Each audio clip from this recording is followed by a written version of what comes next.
तालु जय श्री कृष्णा, जय श्री राम, जय श्री राधे राधे, जय श्री महाकाल। इस प्रवचन में आपको श्रवण कराएंगे श्री कृष्ण बलराम का मथुरा गमन की कथा। श्री सुखदेव जी कहते हैं, भगवान श्री कृष्ण और बलराम जी ने अक्रूर जी का भली भांति स्वागत किया। वे आराम से पलंग पर बैठ गए। उन्होंने मार्ग में जो जो अभिलाषाएं की थीं वे सब पूरी हो गईं।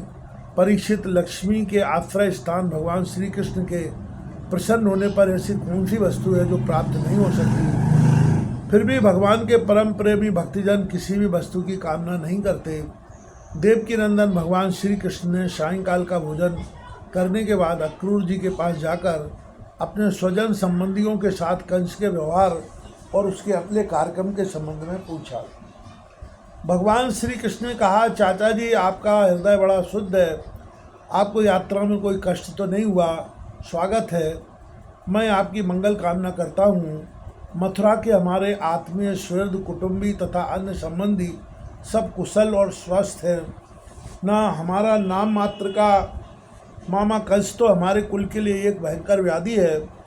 जब तक उसकी बढ़ती हो रही है तब तक हम आपने वंश वालों और उनके बाल बच्चों का कुशल मंगल क्या पूछे। चाचा जी, हमारे लिए यह बड़े खेद की बात है कि मेरे ही कारण मेरे निरपराध और सदाचारी माता पिता को अनेकों प्रकार की यातनाएं झेलनी पड़ी, तरह तरह के कष्ट उठाने पड़े। और तो क्या कहूँ, मेरे ही कारण उन्हें हथकड़ी बेड़ी से जकड़कर जेल में डाल दिया गया तथा मेरे ही कारण उनके बच्चे भी मार डाले गए। मैं बहुत दिनों से चाहता था कि आप लोगों में से किसी न किसी का दर्शन हो। यह बड़े सौभाग्य की बात है कि आज मेरी वह अभिलाषा पूरी हो गई। सौम्य स्वभाव चाचा जी, अब आप कृपा करके यह बतलाइए कि आपका शुभागमन किस निमित्त से हुआ है। श्री सुखदेव जी कहते हैं, परीक्षित, जब भगवान श्री कृष्ण ने अक्रूर जी से इस प्रकार प्रश्न किया तब उन्होंने बतलाया कि कंस ने तो सभी यदुवंशियों से घोर वैर ठान रखा है। वह वसुदेव जी को मार डालने का भी उद्यम कर चुका है। अक्रूर जी ने कंस का संदेश और जिस उद्देश्य से उसने स्वयं अक्रूर जी को दूत बनाकर भेजा था और नारद जी ने जिस प्रकार वसुदेव जी के घर श्री कृष्ण के जन्म लेने का वृत्तांत उसको बता दिया था, सो सब कह सुनाया। अक्रूर जी की यह बात सुनकर विपक्षी शत्रुओं का दमन करने वाले भगवान श्री कृष्ण और बलराम जी हंसने लगे और इसके बाद उन्होंने अपने पिता नंद जी को कंस की आज्ञा सुना दी। तब नंद बाबा ने सब गोपों को आज्ञा दी कि सारा गौरस एकत्र करो, भेंट की सामग्री ले लो और छकड़े जोड़ो। कल प्रातःकाल ही हम सब मथुरा की यात्रा करेंगे और वहाँ चलकर राजा कंस को गौरस देंगे। वहाँ एक बहुत बड़ा उत्सव हो रहा है। उसे देखने के लिए देश की सारी प्रजा इकट्ठी हो रही है। हम लोग भी उसे देखेंगे। नंद बाबा ने गांव के कोतवाल के द्वारा यह घोषणा सारे ब्रज में करवा दी। परीक्षित, जब गोपियों ने सुना कि हमारे मनमोहन श्याम सुंदर और गौर सुंदर बलराम जी को मथुरा ले जाने के लिए अक्रूर जी ब्रज में आए हैं, तब उनके हृदय में बड़ी व्यथा हुई। वे व्याकुल हो गई। भगवान श्री कृष्ण के मथुरा जाने की बात सुनते ही बहुतों के हृदय में ऐसी जलन हुई कि गर्म सांस चलने लगी, मुख कमल कुम्हला गया और बहुतों की ऐसी दशा हुई कि वे इस प्रकार अचेत हो गई कि उन्हें खिसकी हुई ओढ़नी, गिरते हुए कंगन और ढीले हुए जूड़ों तक का पता न रहा। भगवान के स्वरूप का ध्यान आते ही बहुत सी गोपियों की चित्तवृत्तियाँ सर्वथा निवृत्त हो गईं, मानो वे समाधिस्थ आत्मा में स्थित हो गई हों और उन्हें अपने शरीर और संसार का कुछ भी ध्यान न रहा। बहुत सी गोपियों के सामने भगवान श्री कृष्ण का प्रेम, उनकी मंद मंद मुस्कान और हृदय की स्पर्श करने वाली विचित्र पदों से युक्त मधुर वाणी नाचने लगी। वे उसमें तल्लीन हो गई, मोहित हो गई। गोपियाँ मनी मन भगवान की लटकीली चाल, भाव भंगी, प्रेम भरी मुस्कान, चितवन, सारे शोकों को मिटा देने वाली ठिठोलियाँ और उदारता भली लीलाओं का चिंतन करने लगी और उनके विरह के भय से कातर हो गई। उनका हृदय, उनका जीवन सब कुछ भगवान के प्रति समर्पित था। उनकी आंखों में आंसू बह रहे थे। वे झुंड की झुंड इकट्ठी होकर इस प्रकार कहने लगी, गोपियों ने कहा, धन्यो विधाता, तुम सब कुछ विधान तो करते हो, परंतु तुम्हारे हृदय में दया का लेश भी नहीं है। पहले तो तुम सौहार्द और प्रेम से जगत के प्राणियों को एक दूसरे के साथ जोड़ देते हो, उन्हें आपस में एक कर देते हो, मिला देते हो, परंतु अभी उनकी आशा अभिलाषाएं पूरी भी नहीं हो पाती, वे तृप्त भी नहीं हो पाते कि तुम उन्हें व्यर्थ ही अलग अलग कर देते हो। सच है, तुम्हारा यह खिलवाड़ बच्चों के खेल की तरह व्यर्थ ही है। यह कितने दुख की बात है विधाता, तुमने पहले हमें प्रेम का वितरण करने वाले श्याम सुंदर का मुकम्मल दिखलाया। कितना सुंदर है वह, काले काले घुंघराले बाल कपोलों पर झलक रहे हैं, मरकत मणि से चिकने स्विनग्ध कपोल और तोते की चोंच सी सुंदर नासिका तथा अधरों पर मंद मंद मुस्कान की सुंदर रेखा जो सारे शोकों को तत्क्षण भगा देती है। विधाता, तुमने एक बार तो हमें वह परम सुंदर मुखमंडल दिखाया और अब उसे ही हमारी आंखों से ओझल कर रहे हो। सचमुच तुम्हारी यह करतूत बहुत ही अनुचित है। हम जानती हैं इसमें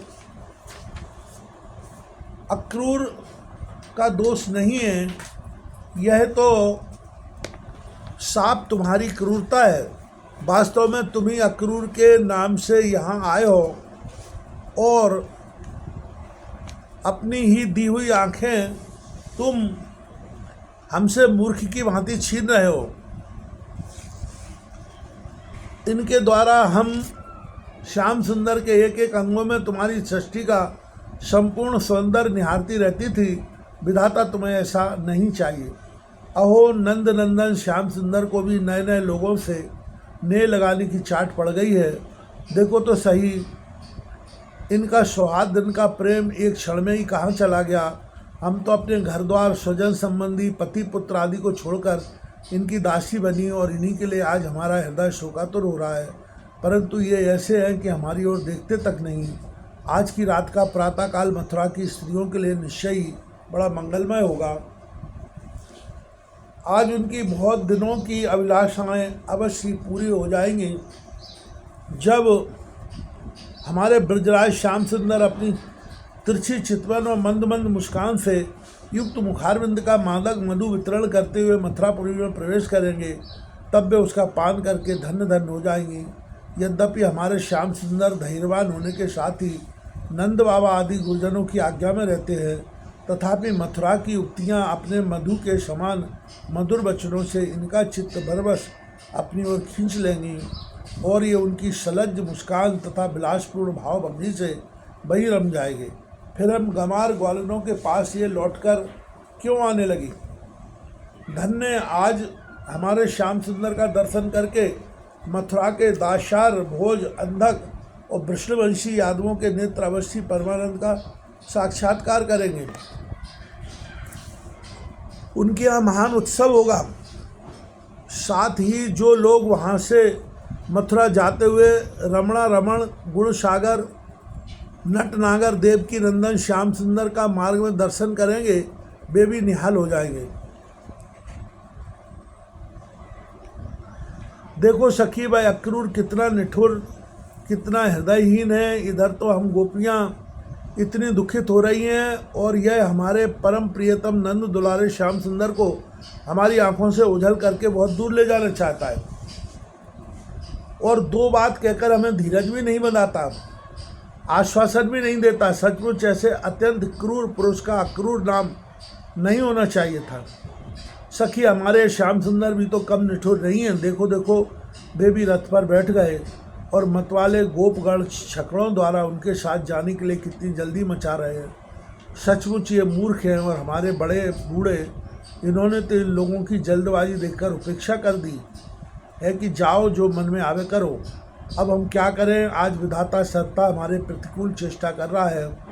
चलो हम स्वयं ही चलकर अपने प्राण प्यारे श्याम सुंदर को रोकेंगे।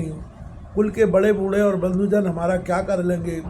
अरे सखी, हम आधे क्षण के लिए भी प्राण वल्लभ नंद नंदन का संग छोड़ने में असमर्थ थी। आज हमारे दुर्भाग्य ने हमारे सामने उनका वियोग उपस्थित करके हमारे चित्त को विनष्ट और व्याकुल कर दिया है। सखियों, जिनकी प्रेम भरी मनोहर मुस्कान, रहस्य की मीठी मीठी बातें, विलासपूर्ण चितवन और प्रेमा लिंकन से हमने रासलीला की वे रात्रियां जो बहुत विशाल थीं, एक क्षण के लिए समान बिता दी थी। अब भला उनके बिना हम उन्हीं की दी हुई अपार विरह व्यथा का पार कैसे पावेंगे। एक दिन की नहीं, प्रतिदिन की बात है। सायंकाल में प्रतिदिन वे ग्वाल वालों से घिरे हुए बलराम जी के साथ वन से गंगे चराकर लौटते हैं। उनकी काली काली घुंघराली अलके और गले के पुष्पार गंगों के खुरकी रज से ढके रहते हैं। वे बांसुरी बजाते हुए अपनी मंद मंद मुस्कान और तिरछी चितवन से देख देख कर हमारे हृदय को बेद डालते हैं। उनके बिना भला हम कैसे जी सकेंगे।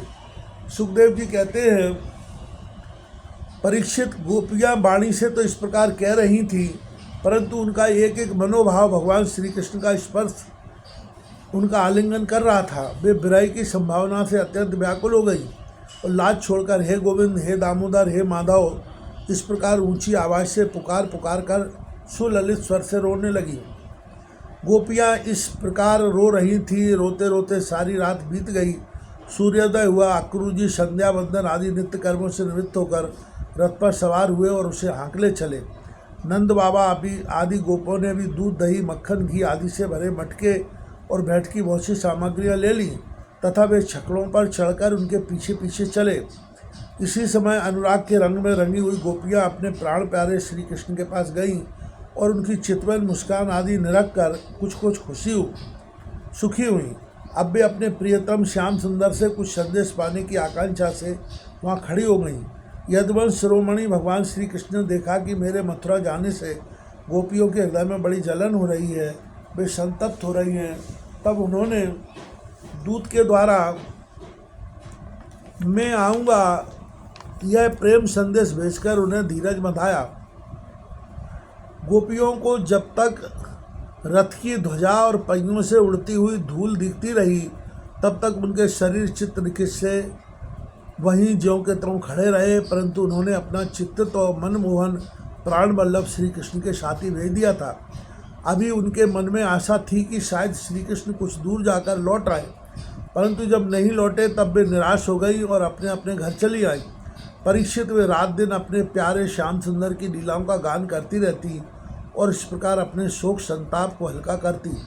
परीक्षित, इधर भगवान श्री कृष्ण भी बलराम जी और अक्रूर जी के साथ वायु के समान वेग वाले रथ पर सवार होकर पापनाशिनी यमुना जी के किनारे जा पहुँचे।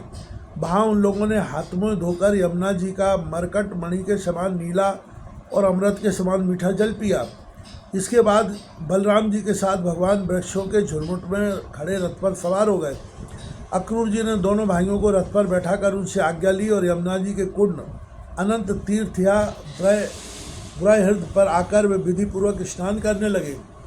उस कुंड में स्नान करने के बाद वे जल में डुबकी लगाकर गायत्री का जप करने लगे। उसी समय जल के भीतर अक्रूर जी ने देखा कि श्री कृष्ण बलराम दोनों भाई एक साथ ही बैठे हुए हैं। अब उनके मन में यह शंका हुई कि वसुदेव जी के पुत्रों को तो मैं रथ पर बैठाया हूँ, अब वे यहाँ जल में कैसे आ गए। जब यहाँ हैं तो शायद रथ पर नहीं होंगे। ऐसा सोचकर उन्होंने सिर बाहर निकाल कर देखा। वे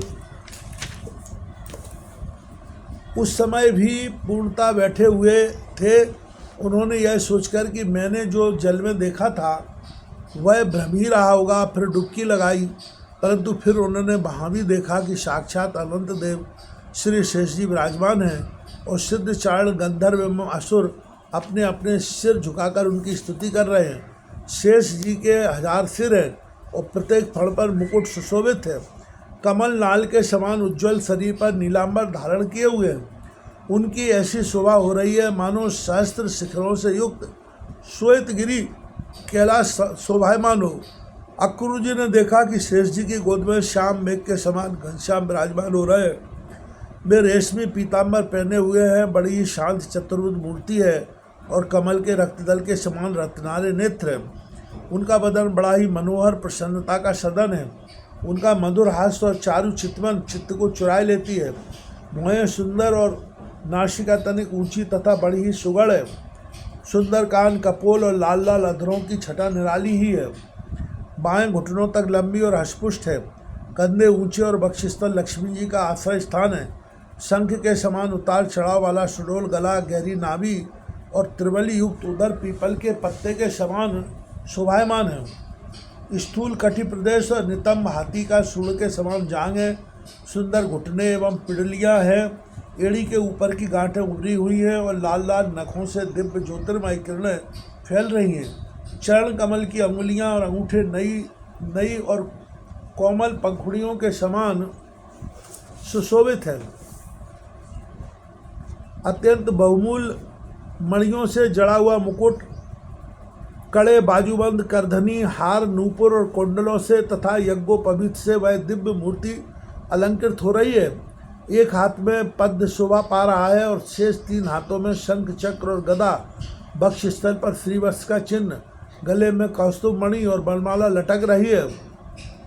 नंद सुनंद आदि पार्षद अपने स्वामी शनकादि परमर्षि, परब्रह्म, ब्रह्मा, महादेव आदि देवता, सर्वेश्वर, मरीच आदि 9 ब्राह्मण, प्रजापति और प्रहलाद, नारद आदि भगवान के परम प्रेमी भक्त तथा 8 वसु अपने परम प्रियतम भगवान समझकर भिन्न भिन्न भावों के अनुसार निर्दोष वेदवाणी से भगवान की स्तुति कर रहे हैं। साथ ही लक्ष्मी, पुष्टि, सरस्वती, कांति, कीर्ति और तुष्टि अर्थात ऐश्वर्य, बल, ज्ञान, श्री, यश और वैराग, ये ऐश्वर्य रूप शक्तियाँ, इला, संधिनी रूप पृथ्वी शक्ति, ऊर्जा, लीला शक्ति, विद्या, अविद्या, जीवों के मोक्ष और बंधन में कारण रूपा बहिरंग शक्ति, हार्दनी, सम्मिद, अंतरंगा शक्ति और माया आदि शक्तियाँ मूर्तिमान होकर उनकी सेवा कर रही हैं। भगवान की यह झांकी निरखकर अक्रूर जी का हृदय परमानंद से लबालब भर गया। उन्हें परम भक्ति प्राप्त हो गई। सारा शरीर हर्षावेश से पुलकित हो गया। प्रेम भाव का उद्रेक होने से उनके नेत्र आंसू से भर गए। अब अक्रूर जी ने अपना साहस बटोरकर भगवान के चरणों में सिर रखकर प्रणाम किया और वे उसके बाद हाथ जोड़कर बड़ी सावधानी से धीरे धीरे गदगद स्वर से भगवान की स्तुति करने लगे।